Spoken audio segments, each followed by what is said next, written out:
nitaiweka chini, itakuwa kazi yangu nimeimaliza. Itakuwa nafungamana na nyinyi kusikiliza darasa inshallah. Mwombe mzee wetu Mzee Suleiman, nimesema Mzee Suleiman yeye atatupigia Fatiha. Kwa kuwa Mzee Suleiman yeye ni mzee wetu, atatupigia Fatiha na ndio tukao hiki. Lakini pia tuna mzee wetu mwingine naye ni mgeni, lakini alhamdulillah huwa anapita sehemu nyingi, lakini msikiti wake mkubwa toka nilipoanza kumuona ni Masjidi Istiqama. Kwa hiyo mzee wetu pia na kuomba ukae nafasi yako. Hii ndio wazee wetu, na safari bila ya wazee haiendi. Sasa mzee mmoja akikaa kulia, mzee mmoja akikaa kushoto, mashehe zetu wakikaa hapa kati, ina maana kwamba hata kukiwa kuna zile kurushani zile wanakutana na wazee.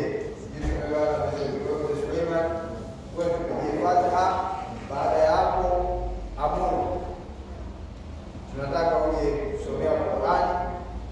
Baada ya Qur'ani inshallah maiki tutawasema shehe wao watajua nini kwa wanafanya.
Na wakati nasoma Qur'ani inabidi tuwe tulivu kusikiliza Qur'ani ili tupate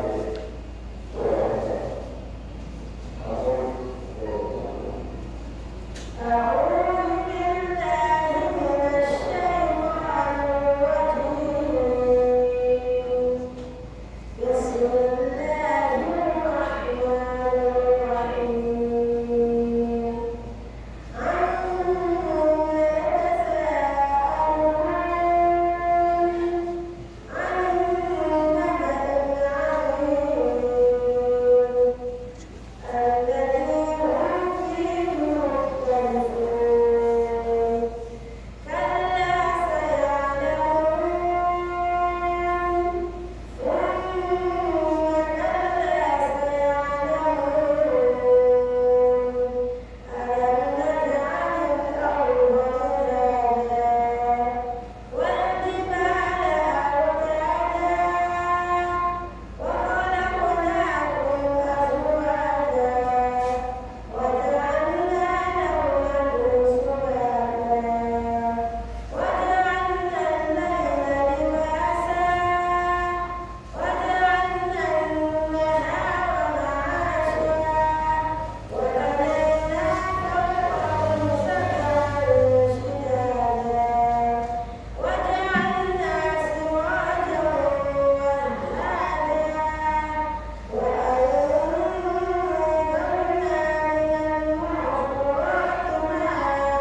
Hivyo basi kubwa zaidi hadithi iliyokuwa sahihi rahimahullah agaraka ushahara wa Ramadhani kansala amedhalilika mtu ambaye utamdiriki na kumfikia mwezi wa Ramadhani kisha ule mwezi ukamalizika, halafu ikatokea waliofarau yeye akawa mwezi wa Ramadhani nimemwacha kama alivyo, hajasamehewa dhambi zake.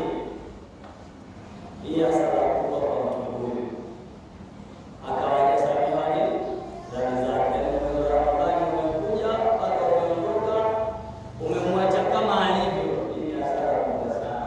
Allah asikiane kwa mtu wao. Ni kweli sisi wavivu tunajijua, lakini isifikia hatua mpaka Ramadhani inaondoka tuko kama tulivyokuwa au zaidi, kwa maana tuna hali mbaya. Madhambi yetu yako vile vile, akaunti yetu ya madhambi haijapungua, huenda ndio imeongezeka.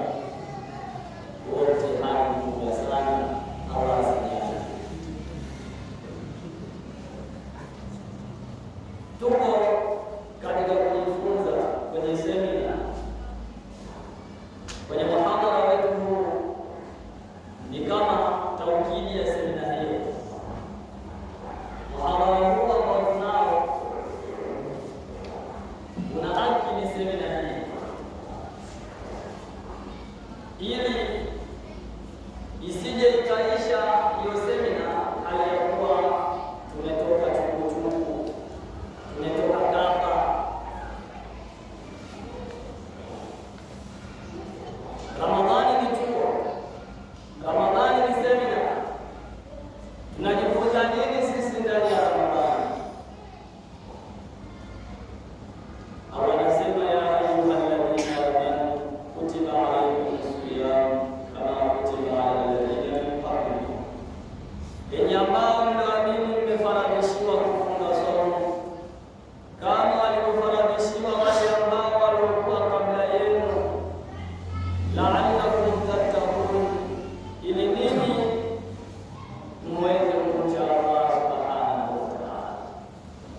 Tattaqun ni fi'lu mudhari istiqbal, ili ninyi muendelee kumcha Allah subhanahu wa ta'ala, kwa maana hii Ramadhani inatufundisha maisha,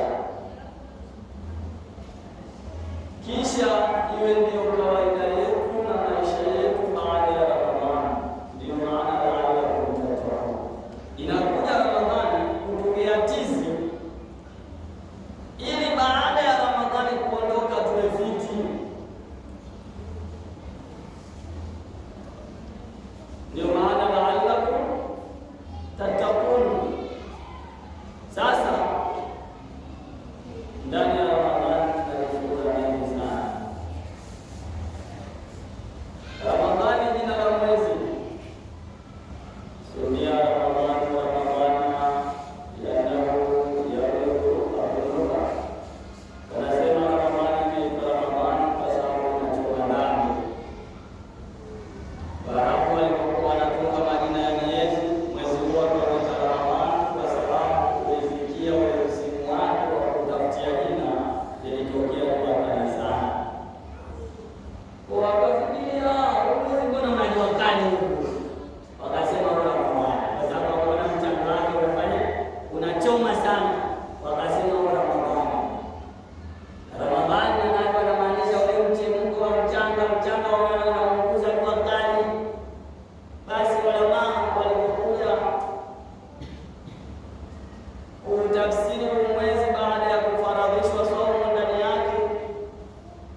akaja naye, watu wanamuuliza sasa, ya ukhta Haruna, ma kana abuki imraa sawin wa ma kanat ummuki baghiya, wewe dada wa Harun, ukhta Harun. Akasema wama ya shabihata Harun, ya ukhta Harun sio ukhti wake, kwa maana eti Maryam bintu Imran, Haruna ibn Imran, Musa ibn Imran, kwa maana baba mmoja. La, kiangalia huyu Maryam bintu Imran ambaye mama yake Isa ameishi na mama yake Zakaria na Yahya. Alafu kiangalia huyu Musa na Harun ambao ni Haruna ibn Imran na Musa ibn Imran. Kama tulivyosema, nilisoma tafsiri ya Safari tafsiri ya Muhammad Ali Sabuni, anasema kati ya Musa na Isa miaka 1000 na kati ya Musa na Ibrahim miaka 1000. Kati ya Musa na Muhammad miaka 1000, kati ya Musa na Ibrahim miaka 1000. Maana kati ya Isa ambaye ni Yesu na Muhammad miaka 500. Sasa atakuwaje dada yake wa kuzaliwa Maryam bintu Imran, Haruna ibn Imran na Musa ibn Imran? Basi wakasema ya ukhta Haruna ayya shabihata Haruna fi taqwa, kwa maana miongoni mwa maana za ukhtu na akhawat ay mushtabihat mutashabihat kana wa akhawat. Sasa ya ukhta Harun, ewe unaofanana na Haruna katika uchamungu, ma kana abuki imraa sawin wa ma kanat ummuki baghiya, babako hakuwa mtu mwovu, kwa maana hakuwa chapachapa. Wa ma kanat ummuki baghiya, mama yako hakuwa kahaba. Tabia hizi umepata wapi za kuja na watoto wa zina? Maryam hakutaka mambo mengi, akasema aya inakuja kwa ishara tele, akatoa ishara umuongeleshe nani yule mtoto. Yeye akasema inni nadhartu lirrahmani sawma falan ukallima al-yawma insiya, mimi nimenadhiria kwa Mwenyezi Mungu kufunga. Mbele akafafanua funga yake, akasema falan ukallima al-yawma insiya, sitaki leo kuongea, ndo somo yangu. Kwa kumbe somo kulikuwa ni mtu la kujieleza, ni ile mtu tu kujizuia na kitu tayari, hiyo ndio somo kulikuwa kwenye kamusi za lugha iko hivyo. Ama ukienda kisheria kuhusu kujadili somo hii kisheria ni imsakul baligh al-aqil, imsakul muslim al-baligh al-aqil an al-mufattirati min tulu'i al-fajr ila ghurubi ash-shamsi maqbulan bil-niyya, ni kujizuia mtu aliyokuwa baligh, tena Muislamu ana akili zake timamu, ajizuie an jamii al-mufattirat, na vitu vyote vinawaharibu somo, vinavyofungulisha min tulu'i al-fajr, tokea inapoanzia kuchomoza alfajiri, kwa sababu ukisoma elimu ya nyakati ya jiografia ya nyakati na jiografia ya siasa, jiografia ya nyakati, sasa ukisoma utaona kwamba ile mchana kwa ulama wa Uislamu, kwa wanachuoni wa sheria ya Uislamu, mchana unaanzia alfajiri, japokuwa alfajiri ya mtu anabadilisha hivyo, lakini mchana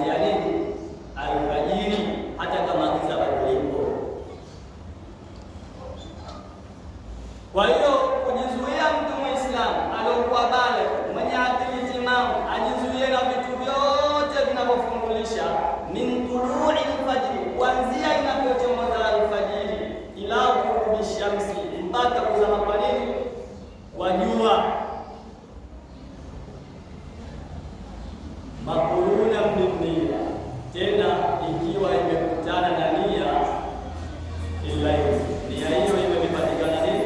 Usiku. Kwa maana ikitokea mtu kajizuia asubuhi alfajiri mpaka jioni, na huyo mtu ni Muislamu baleghe na akili timamu, na kajizuia na vitu vyote vyenye kufungulisha ambavyo shortcut yake ni vitatu. Vitu vyenyewe kula, kunywa na makutano ya jinsia. Akajizuia na vitu hivi vyenye kufungulisha, kullu ainu masalat ila al-jawf min manfadin maftuhin tusilu siyam. Lakini sasa kutia nia usiku, huyo haisabiki kwa mwenye somo, bali yeye atakuwa anajizuia kula na kunywa kwa kulinda heshima ya Ramadhani, na atalipwa thawabu za kuzuia huko, lakini atadaiwa somo hili baadaye, kwa sababu amejizuia, lakini sio kwa kutia nia. Na nia inatakiwa itiwe mwanzoni mwa ibada, isipokuwa kwenye swaumu nia haitiwi mwanzoni mwa ibada. Kwa nini? Kwa sababu ya ugumu wa kuivizia alfajiri. Ukae macho uivizia alfajiri ili utie nia ya saumu ni ngumu. Kwa ajili ya kurahisisha hilo, adini yusru, ndio ukafanyaje? Ikawepatia kingia tunabaki kusoma leo imeisha letea nia ya je, mtu akinuia saidi ya baadaye akalala na akala afakalala, je, anakuwa baadaye akiamka kula nako anuie tena na ile ile tunayo kikubwa nia ile usiku, basi mtahalo hiyo ndio nia. Kwa tunapozungumzia somo ni nini? Somo ni kuzuia mtu bali Muislamu mwenye akili. Maana akizuia mtu sio Muislamu haisabiki kwenye ibada ya somo. Ndio maana alizuia mtu Muislamu alokuwa bale, alokuwa na akili timamu na vitu vyote vyenye kufungulisha, kuanzia kuchomoza alfajiri mpaka jua lizame, ikikutana na nia iliyopatikana usiku.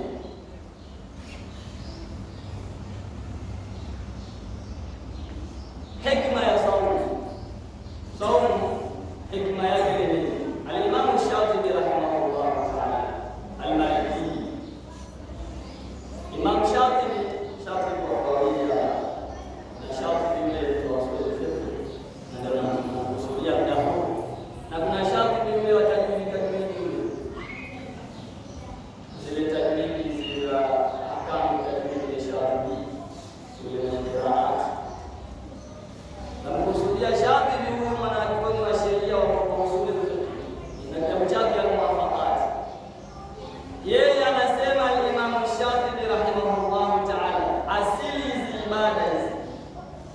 ibadat ukisoma kwenye hukumu za sheria za Allah subhanahu wa ta'ala ndani ya Qur'an na Sunna, ziko mafungu matatu. Kuna ahkamu ya itikadi, hukumu za imani za itikadi tauhid, ambayo ni nguzo sita za imani na shahada mbili. Alafu kuna ahkamu al-akhlaqiyya, hukumu za kimaadili, akhlaq, ambayo ni ilmu as-suluk wa tazkiya. Ulama wetu wamezoea kuita tasawuf, ina majina mengi sana, ni mashita wa wewe ndio utakavyo kisha kuingia.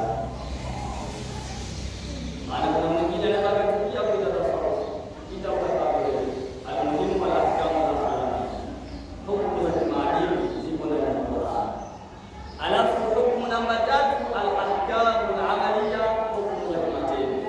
Hukumu za kimatendo zinagawanyika al-ibadat wal muamalat wal usra wa al-jinayat wal qadaya wa siyasat ash-shar'iyya.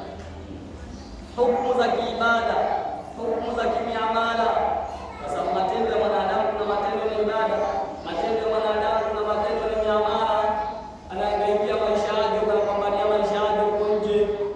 Alafu kuna hukumu za kifamilia, kuna mambo ya mwanadamu yanajiri kwenye familia yake, mfano ndoa, talaka, huduma, malezi, kunyonyesha, wasia,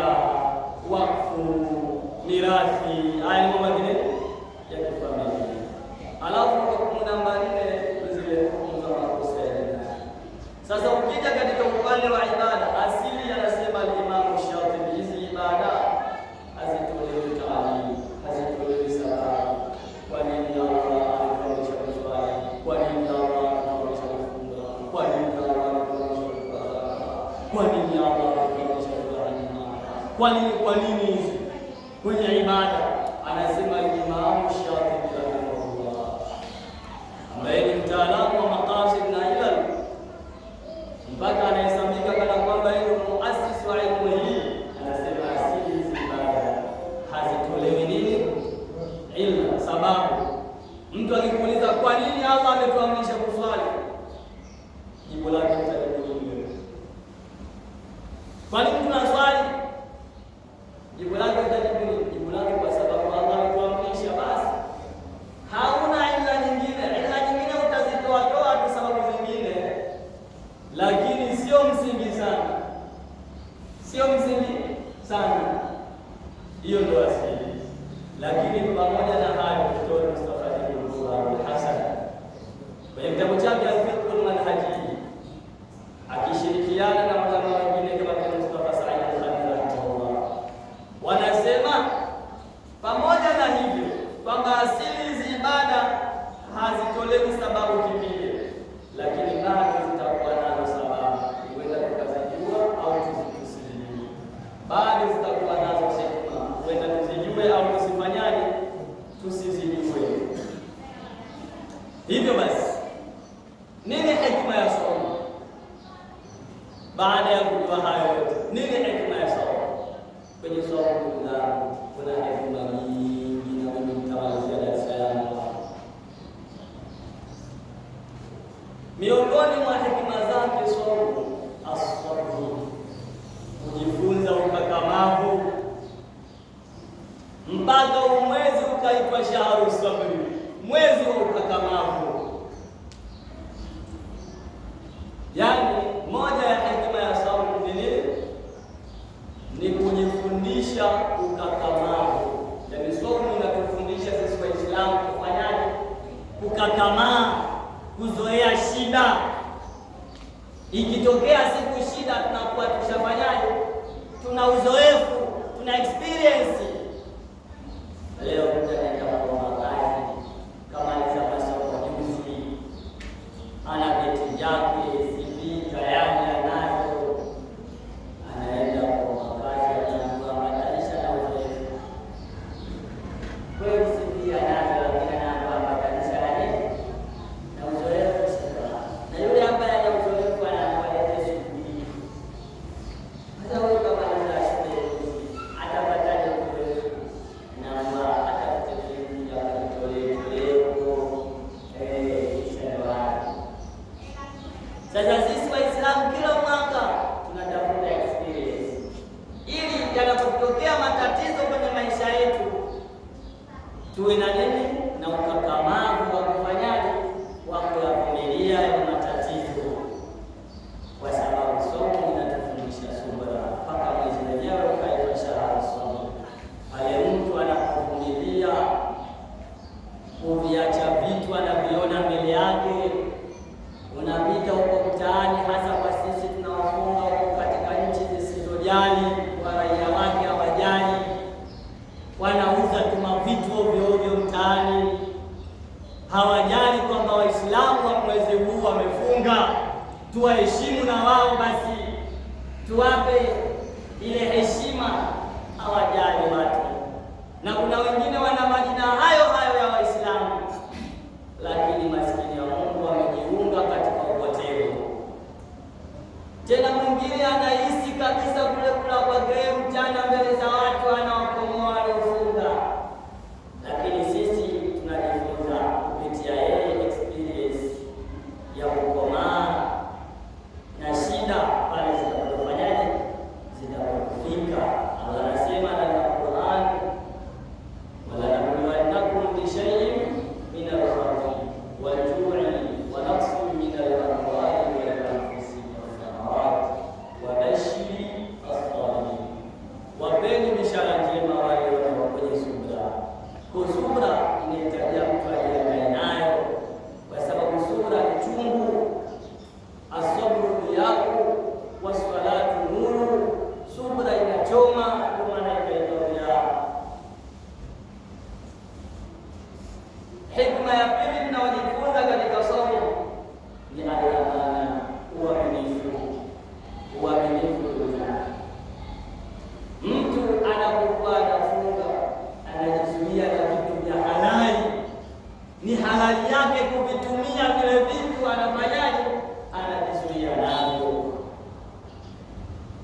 maana yake apate zoezi la kujizuia na visivyokuwa halali. Lakini pia kama anaweza kujizuia na vitu halali yake, maana yake pia ataweza kujizuia na vitu ambavyo ni haramu yake. Leo mtu anapokikuta kitu cha mtu mwenyewe kakisahau, atafanyaje? Atakuwa tayari ana experience, anaweza kuvumilia kwa na stamina hapo anafanya akafanyaje? Akaachana nacho au akamtafuta mwenyewe kama msikitini, akampelekea imamu, kajifunza uaminifu ndani ya saumu. Lakini pia saumu inatufundisha somo linaloitwa al-muraqaba. Haya masomo yote ni marefu, ila tunayapitia katikati. Somo linaloitwa al-muraqaba. Nini maana ya muraqaba? Muraqaba ni somo kubwa sana. Somo hili maana yake muraqaba ni wewe kuhisi yuko na Mungu popote ulipo. Ndio maana ya muraqaba. Ile hadithi mashuhuri inayosema ittaqillaha haithu ma kunta, ile inafundisha muraqaba. Muogope Allah popote ulipo, kwa maana popote wewe uhisi uko na nani? Uko na Mungu au uko peke yako. Usijifanyie mambo kiolela, Mungu anakuona popote ulipo. Ile ndio muraqaba. Al-Imam An-Nawawi rahimahullah ta'ala, Allah mrehemu Imam huyo, kitabu chake cha Riyadhus Salihin, ana vitabu vingi vya malezi. Kitabu cha kwanza ni Riyadhus Salihin, cha pili At-Tibyan fi Adabi Hamalatul Qur'an, cha tatu Al-Adkaru min Kalami Sayyidil Anam, cha nne Mustalahul Afi. Hivi vitabu vya tabia vya malezi ya Imam Nawawi amekusanya al-kitabu za sheria, al-muhaddith, al-faqih, al-faqih ile ni al-Imam Zaid. Anasema al-Imam Nawawi kwenye kitabu chake, anasema kaweka anwani ya masomo haya matatu ninayosema, babu sabri, mlango wa subra. Akasema babul muraqaba, mlango wa kumchunga Mungu, wa kuhisi wewe uko na Mungu. Somo hili sana kwa Uislamu. Hata ile ihsan, an ta'budu Allaha ka'annaka tarahu fa in lam takun tarahu fa innahu yaraka. Wanasema ile ihsan imekusanya vitu viwili, al-mushahada wal muraqaba. An ta'budu Allaha ka'annaka tarahu hiya al-mushahada, fa in lam takun tarahu fa innahu yaraka hiya al-muraqaba. Umwabudu Allah kana kwamba ufikie hatua uhisi wewe unamwona Allah, yule mshahada, unamshuhudia. Fa ila mtakunda pia leo hiyo ya kumuona, fa ila mtakunda basi mshinde vile kumshuhudia Allah, ujue na uhisi yeye anakuona wote. Alam bi anna Allah la taj'al laha ahadan min ilayka. Wanasema ulama katika aya inayotisha kwenye Qur'ani kwa mmoja ambaye anajitambua aya hii, al-ya'lam bi anna Allah yara. Hivi mtu anayefanya dhambi hajui kama Allah anamuona? La taj'al laha ahwanan ilayka, usimfanye Allah ndio duni katika watu wanaokuangalia. Usimfanye Allah ndo nini? Ndo duni katika wanaokuangalia. Leo mtu akitaka kufanya jambo lake, shehe Bilali anaangalia huku na huku, hakuna mtu shehe anafanyaje? Anafanya, anasahau kwamba Allah anafanya, anamjala bila Allah ya. Hivi huyo anaangalia huku na huku, anatafuta watu wasimuone, hajui kama Allah pia pale alipo anafanyaje? Anamuona. Kisa tumesoma Ihya kwa kwanza, kila wakati ya Ihya au hata kama anapitia Ihya basi kapitia kwenye kitabu hicho, kwa sababu kile ni mambo inaitwa al-mabarik fil qira'a al-rashida. Yule mzee kamchukua mwanae waende kwenye bustani kuiba. Mzee aliogopa kwenda peke yake, ili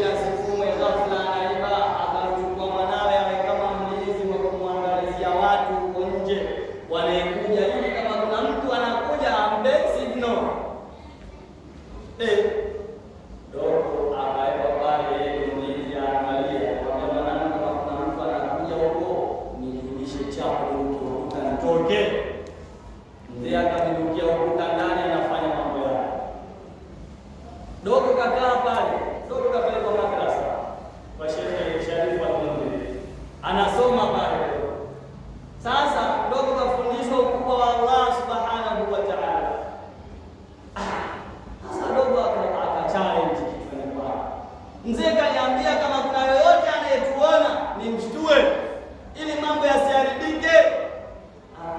Sioni mtu, lakini Allah anatuona.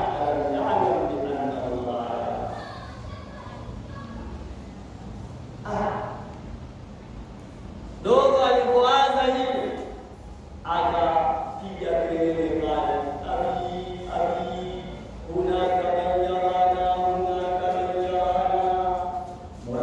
Dogo alikuwa na murakaba, kuishi huko na Mungu.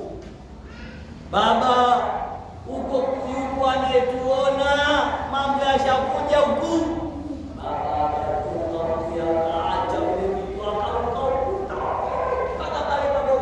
akakimbia kafika pale, nani akaita baba Allah ziliacho chapa chapa na hivyo alijua muda mrefu wa mama anaolewa kuanzia kwa mdogo, akampa surprise kwa hili mbadala ya vile mzee baibu kabisa kwa yale arudi nyumbani aache kuimba kwa sababu ya somo. Leo mtu anaweza kwenda ndani akajificha, akafunga milango, akafungua ndoo ya maji, akanywa maji shekewa, kwa sababu watu wote wafanyaje? Hawamuoni, anaamini hilo, lakini haani. Alhamdulillah, Muislamu ambaye ni mzima, sio mtoto, haani. Kwa nini? Kwa sababu somo inamfundisha darasa la ibada. Au mnasemaje? Anahisi yuko na Mungu. Sasa mimi hapa nikitamani kumficha nani? Na kati nimefunga kwa ajili ya Allah na Allah anaona kwa mama atanifunga kwa ajili ya sawa na darasa yake kisha hapo na hiyo basi inasema Allah na tiboti ana lahu ni hapa mwenyewe ili asiyama isipokuwa somo fanya hili basi atakayesomo ni ya mimi wala azidihi na mimi ndio nalipa Yesu. Tafsiri hii ya hadithi na tafsiri tatu, hadithi na tafsiri tatu. Tafsiri ya kwanza ya hadithi hii wanasema, kwa nini Mwenyezi Mungu aseme kullu amali bin adam lahu, matendo yote ya mwanadamu yake mwenyewe, illa siyama au illa sawma, isipokuwa somo, fa innahu li, hakika hiyo somo ni yangu mimi, wa ana azidihi, na mimi ndio nawafanyaje, nawalipa hiyo somo. Hadithi inaendelea, ikiwa siku moja wewe umefunga baada ya Islam, asipige makelele ovyo, wala jihad, wala sinajinga, wala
mpaka jioni ndio